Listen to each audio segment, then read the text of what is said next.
Ken Cuccinelli is running for governor of Virginia. He's a hard right-winger, and he's famous for the anti-blowjob bill. Now, in Virginia, they had a law against sodomy, and it doesn't just apply to homosexuals, it applies to heterosexuals. And it's very clear in the law, it's full sodomy, meaning it's against anal sex, but also against oral sex. And it does not limit it to people who are not married. So even if you're married and you're having straight sex, if you get a blowjob from your wife, it is illegal in the state of Virginia. Now, that's an outdated law, and it's actually unconstitutional according to the United States Supreme Court. So Virginia was going to get rid of it, and Cuccinelli stepped in and said, nope, not on my watch. I will make sure that anyone who engages in oral or anal sex in Virginia is prosecuted to the full extent of the law, and he's went out of his way to defend this antiquated and unconstitutional law. So he's become a bit famous as the anti-blowjob guy, all right?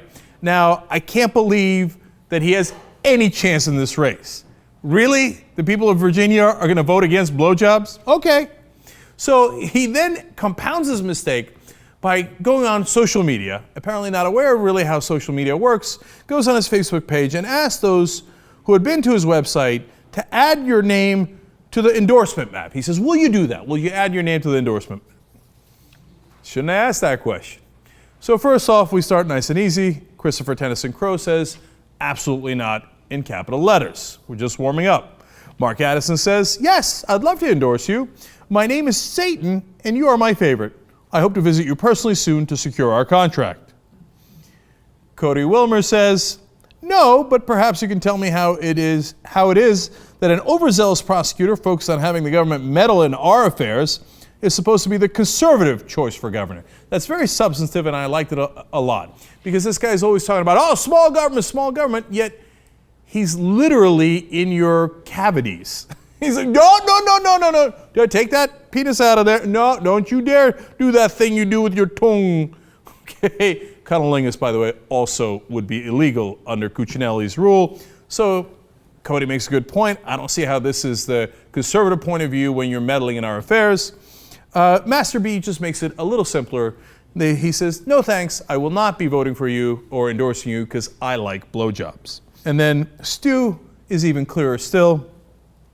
I do think it's a bit ironic that a certified fuck nozzle like yourself with Cooch in his name is doing his best to alienate as many women as possible. And then my favorite one was Elias Septim saying, I bet someone's second-guessing this marketing tactic right about now.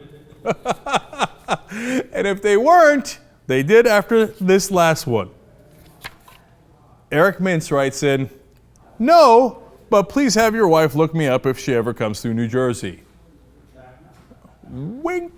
Well, look, you know, I don't know what Cuccinelli's status is with his wife, but Loris O'Donnell the other night on his program made a good point. He said, during the debates, they should ask Cuccinelli if he has ever violated the law that he is now enthusiastically defending. Has he ever received a blowjob from his wife or otherwise? Because if he has, it is illegal and he should go to jail under the law that he is in favor of. Now, is that a fair question? Absolutely. He wants to send people to prison for getting blowjobs. So somebody should ask him, have you ever gotten a blowjob in the state of Virginia, and how long would you like to serve in prison? And then ask him, hey, have you ever given cunnilingus? That would also be illegal. Either he says, no, I haven't. I've never done anything illegal like that. Okay, then we know. And in which case, his wife might be thinking of going to New Jersey anytime right around now. Apparently he doesn't do that thing that Jon Snow does with his tongue.